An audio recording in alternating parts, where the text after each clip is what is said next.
You have to stick with me here. You have to stick with me here.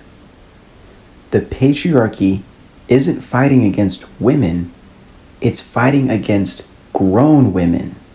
Because grown women are intelligent enough to not only see through the illusions of the patriarchy, but also have the experience to understand and reflect as to how they can not only compete with patriarchy, but they can find a new way to organize their life that complements themselves beyond dependence to the patriarchy.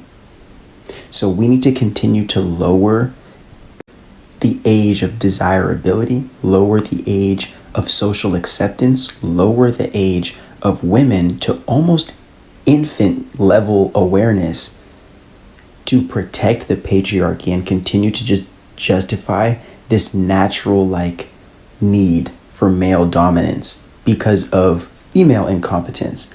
But they need to justify female incompetence by choosing younger women rather than realizing that maybe the system's not meant to work like that, and our best communities and relationships are built with actually elevating everybody rather than boxing in the people that we desire to manipulate.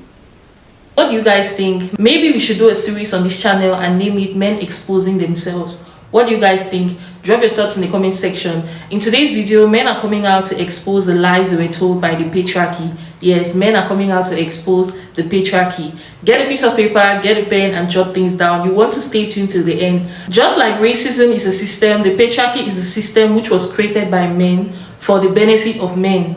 Now let us dive into it. Imagine if I saved a woman from a burning building. You'd call me a hero, right? But what if you found out that I was the one who started that fire? Now I'm not such a hero, am I? This is the patriarchy. This is what men mean when they say they are the protectors of women. They want to be praised for being the solution to the problems that they created. It's all about looking for a way to feel important. And in this twisted dynamic, women are expected to be grateful for receiving protection they never should have needed in the first place. Men are the problem. Instead of realizing this, they get defensive. Why should another man have to die protecting a woman from a man when that man could just not attack her in the first place? You've created a situation where men's lives are being wasted, all because some men can't stop being violent. Prevention is far better than heroic rescues. I'm not saying that women or any other vulnerable group don't deserve protection. When men get defensive about the idea that men should simply stop being violent, they overlook a critical point.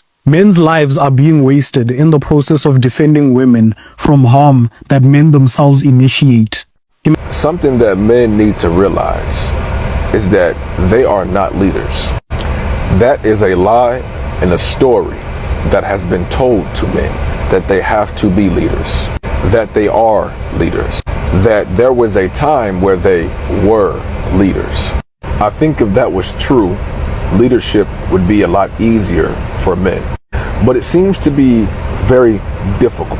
And the way that men obtain leadership seems to be very violent and aggressive, very controlling, abusive, one-sided. They seem to exercise leverage a lot when it comes to leadership, lacking the ability to understand. Men who think that they are in leadership positions, they do not show any signs of emotional intelligence. So they lack the ability to empathize with people. They are not compassionate with you. They are not accepting of you. With that being said, there was a time that men felt like they were leaders when women couldn't work and women couldn't do anything for themselves because the men had to take care of everything in the house. They had to go out and get a job and work and do X, Y, Z. But see, a lot of men look at that as leadership. When you really open up your eyes to it, you see that that's oppression to women. Women damn near couldn't even breathe or blink without a man telling them or without the government telling them that they could or couldn't. Men continuously go back into those points of time to reference why men have always been leaders. Or they'll try to go with times of Socrates and shit like that. But even those niggas were trash. A lot of those niggas, womanizers, misogynists, something was genuinely wrong with them. You have about 15 to 20 skills of effective communication, and I'm going to list them off for you. Number 1, communication. Number 2, integrity. Number 3, decision making. And number 4, delegation. Number 5, self-awareness. And number 6, conflict resolution. Number 7, creativity. Number 8, motivation. Number 9 is accountability. Number 10, mentorship. Number 11 is problem solving. Number 12, active listening. Number 13, adaptability. Number 14, innovation. 15 and 16, resilience and respect. 17 and 18, critical thinking, positivity. Then you have things like empathy, empowerment, flexibility, and responsibility. A lot of those skills require a high emotional intelligence. If a lot of men can't even read and comprehend words, identify context, I know that they can't sit here and see the emotional state of other people and how to operate emotionally in an appropriate manner with other people. They can't identify their own emotions. They can't regulate their own emotion. They cannot express to you their own emotion. They do not have the brain capacity to look at something complex and reason with it. So men being leaders is really a lie. It's a fallacy, because men will argue you that they are good leaders and supposed to be leaders because they are logical thinkers. They are physically stronger than you. And because force is the reason why they are able to put themselves in leadership positions and maintain them. What a lot of men don't realize is logic requires emotion. You have to combine the emotional with the critical thinking part, with the analytical part. You have to combine both of those things. And men just suck at doing that. So UK Thanos, a UK content creator, has exposed this group chat full of rapists, basically. And it got me thinking about this narrative that the patriarchy has created about rape, which is rape is incredibly rare. Now, this narrative has been created specifically to gaslight women and control. So the narrative is it's rare because it's perpetrated by this sort of really unusual man, right? This sort of rare breed, a deviant kind of man who lurks in the bushes and attacks you when you least expect it. But the thing is, every woman's got a story to tell. If it's not your story, it's a story of a woman you know. And all of these stories are of women being raped by men they know in places that they once felt safe in. So this narrative that's been created, which is now supported by the misogyny within the system. Now get this, the misogyny in the system, which is a tool of control by the police, etc., that results in women underreporting rape. So when you know the figures that we have are only 10%, is there specifically to continue that narrative, to support that narrative. In one of the comment sections on UK Thanos' post were women going, oh my God, I know that guy. Him? Oh shit, that guy there, that guy there, that guy there. These aren't guys in the bushes. These are men that women know and trust. The greatest lie the patriarchy tells us is that women are weaker than us. I know I'm going to be accused of virtue signaling for this video, and you know what? That's fair. It's hard for me to say what I want to say and not come across as a man with ulterior motives, but I hope to convince you that I'm not being performative because these are my genuine beliefs. Now, what am I talking about? In short, we have been told, as men, that a woman's greatest strength is actually their greatest weakness. And this is so easy to believe as a man. It's a lie, of course, but this is ingrained in us deep. And on top of that, this lie is seen in every male-dominated society across the world. So what is a woman's greatest strength? It's that they are natural-born leaders. Because here's the thing. Women mature faster than us, have a greater emotional intelligence on average than us, and are better at dealing with stress. Those are just some of the examples I sort of cherry-picked, but there's a whole bunch. But if you're a man, it's likely that no matter what I said, you probably wouldn't believe any of those things. I know I didn't for a long time, and that's because of our confirmation bias. Every man I've spoken to, and even some women, have a story about a crazy lady setting their boyfriend's car on fire, or something balls to the wall nuts. And yeah, this has happened. But it's important to remember that when we're talking on a scale as large as a country, individual incidents about a woman doing something crazy are minuscule in comparison to the everyday normal woman that you never hear about because they're just normal. People see a woman being emotional, and we use that specific incident as confirmation that the lie is true. But it's not true. The real truth is that societies throughout human history have downplayed the strengths women have because it serves the interests of the men in power. But I believe the lie is being unraveled generation by generation, and the reason for that is that women have used their strengths to unravel that lie, and people can't really be blind to it anymore unless they choose to. Ignorance is becoming less of a foregone conclusion and more of an intentional choice to preserve one's own stage of power. I have had the wonderful opportunity to speak to many women throughout my life. Some of them were family, some friends, some were mentors, and some were strangers, but I could almost always have deep, emotionally intelligent conversations with them, and those conversations led me to the conclusion that a woman's emotional intelligence is a survival strategy. You need to remain calm if you're a woman. Any sign of emotion is a loss to your credibility, whereas a man showing emotion, often anger, is a sign of strength. So women stepped up to the plate and have proven that their emotional intelligence gives them an edge, and it's not actually a weakness. And men actually know this subconsciously. We do. It's why men turn towards their girlfriends and treat them like their mother or their therapist, because they're seeing a high degree of emotional intelligence displayed to them for possibly the first time in their life, and unfortunately they take advantage of that. But what about when they're on their periods? Sure, if you're in your luteal phase, you might be more prickly. But women understand that better than we do. They deal with this hormonal volatility every month, but they're still leaders. They're still able to go to work, school, serve in the army. Any field you can think of, you can find a woman there working.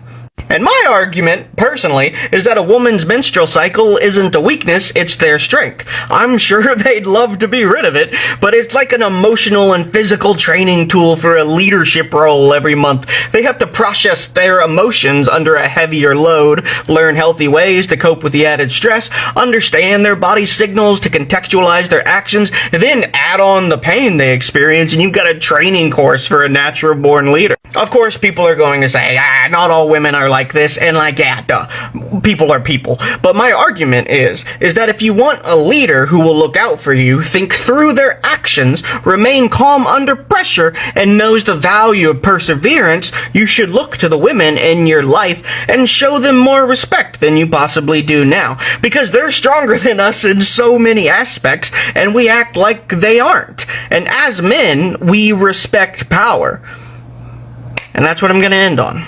Peace out, folks. If y'all wanted to dismantle the patriarchy, you would never expect a man to pay on the first date. So if you benefit from any oppressive system, that means you don't want to dismantle it? Let's follow this to its logical conclusion. So as a black person, if you face positive discrimination and you use that to your advantage, that means you don't want to dismantle the system of racism? Just because you benefit from a system of oppression doesn't mean you don't want to dismantle it. Normally I would chalk this up to hyperbole, but then you went on and said something about if women want men to stand because they want to sit in the train seat, anyway. Here's a huge lie of the patriarchy that I fell for a long time. And it's the idea that men just inherently need respect. And so therefore, if your partner, your wife, anybody brings a message to you and it's not delivered with respect and decorum and politeness, that therefore the message can be disregarded. What a joke. You probably heard the quote from Laurel Thatcher Ulrich that well-behaved women seldom make history.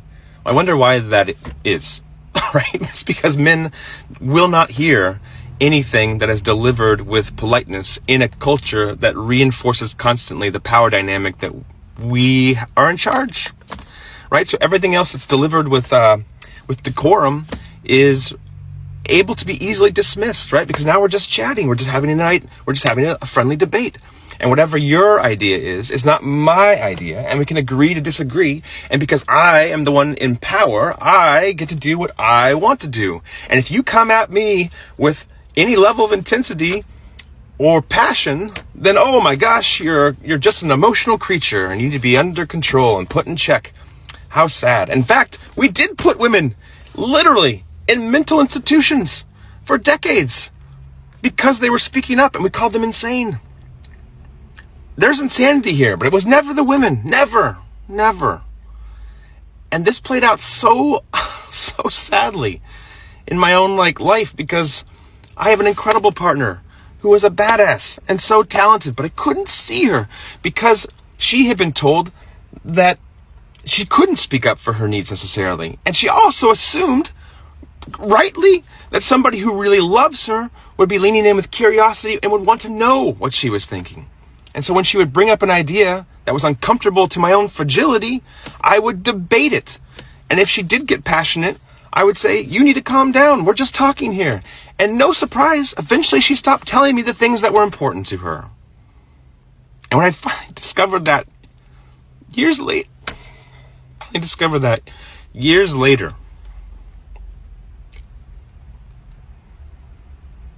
there's some things you can't undo.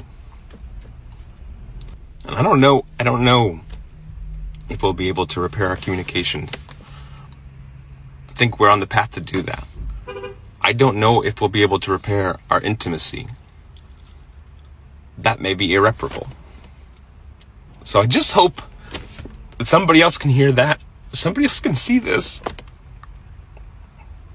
and do better. Do better. I'm going to start this video by saying this. Patriarchy is not built on men loving women. It is built on men owning women. It is built on men controlling women and using women. From the beginning, men stripped women of their rights. Women had no rights from the beginning. Men stripped women of their rights, and then women had to fight for their rights back. They made women grovel over it. They stripped us of our rights and made us grovel for them back. The patriarchy wants women to be weak, not only physically weak, financially weak, emotionally weak, and weak in every aspect, because that is the only way the system is being pushed. That is the only way they can maintain the system, by keeping women weak. Do you want to know why the patriarchy relies on women hating each other?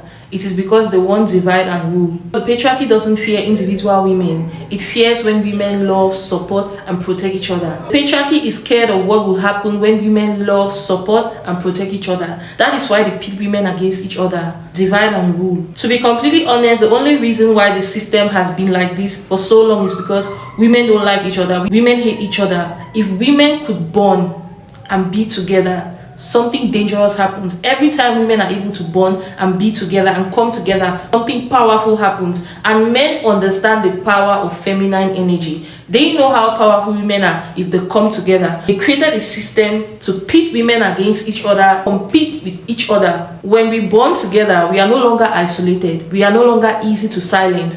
And we are no longer alone when a man turns toxic. Because we have a support system, we have a sisterhood. This is what happens when women come together. But when you're with a man who is pitting you against other women, guess what happens? You start to see other women as a threat. You have mistrust towards other women. Compete with other women. You become a pick-me because you're seeking for male validation from the very same gender that doesn't even care about you. The easiest way to push this system is by keeping women divided. A man is afraid of a woman who has a strong support system, be it a strong female support system or a strong male support system. Most men will want to isolate you because that is the only way they can control you, manipulate you, and fully dominate you. That is why when a woman has a strong support system, it's hard for a man to deceive her, to fool her, to manipulate her, to abuse her, or mistreat her. This is the reason why men make it their purpose to isolate women, to pit women against each other. They want you to see another woman as competition because that is the only way they can control you. When a man knows that you have a strong support system, he knows that he has more to lose. He cannot flex his entitlement on you because you're going to walk out. You have a sisterhood behind you. Patriarchy knows all of this. That is why they train women to be jealous of each other. That is why they pit women against each other. Purposely pit women against each other so that they are always distracted and weak. and also by enabling them to gossip and compete about one another. They do this so that women can tear each other down, to one-up each other down, and pretend to be friends with each other while secretly tearing each other down. To make women pretend they are friends while secretly trying to outshine each other. Because if we are divided, we are vulnerable, and if we are isolated, we are easy to control. And at the end of the day, when things go wrong, we are more likely to blame ourselves and blame each other rather than blaming the system that set us up. Most women stay in toxic relationships and they stay silent when they are harmed. She keeps smiling for the Instagram perfect picture moments to project a society-approved image of a fulfilled woman. She's posting amazing pictures on the internet with a man who is abusive, with a man who is cheating on her, with a man who is beating her up, just to fulfill the norms and the laws of what society considers to be a fulfilled woman. There was this quote I read on Pinterest, and it said, "This is a sad generation with happy pictures." There are a lot of people who are posting happy pictures, but they are sad just because they want to project this image that they are happy and fulfilled, even though deep down they are broken, even though deep down they are unhappy. Toxic marriages, toxic relationships, just with horrible men. And they have to endure in these relationships and in these marriages because they don't want to be dragged by society for being single. Since society is against single women, society mocks single women, the patriarchy doesn't like free women. So what happens next is she isolates herself from other women, loses her safety net, and calls it dignity or healing while setting boundaries. When a woman goes through this, she isolates herself from other women, which causes her to lose her safety net and call it dignity or healing by setting boundaries. Unless she's setting boundaries with the wrong people. The real threat to toxic patriarchy is a group of women who love each other, who support each other, who are loyal to each other. A group of women who are united, who believe in each other, who call out games and bond together to protect their own. Patriarchy loses power when women stop playing its games and start protecting each other as though our lives depend on it. We don't have to play by their games. We don't have to play by their rules. We need to protect each other because our lives depend on it. There is a war on toxic masculinity, not a war on men. There is a war on the patriarchy, not a war on men. Let these men learn the difference. At the end of the day, we can choose connection, loyalty, stability, and sisterhood. We can choose safety. All together, we can do this. So besties, I'm going to leave this video here. I don't want to make it too long. Share your thoughts in the comment section. Add more points. What are the ways in which the patriarchy has lied to men? I want to see your opinions. I'm dying to see them. And I'm going to see you guys in my next video. Bye. Love you.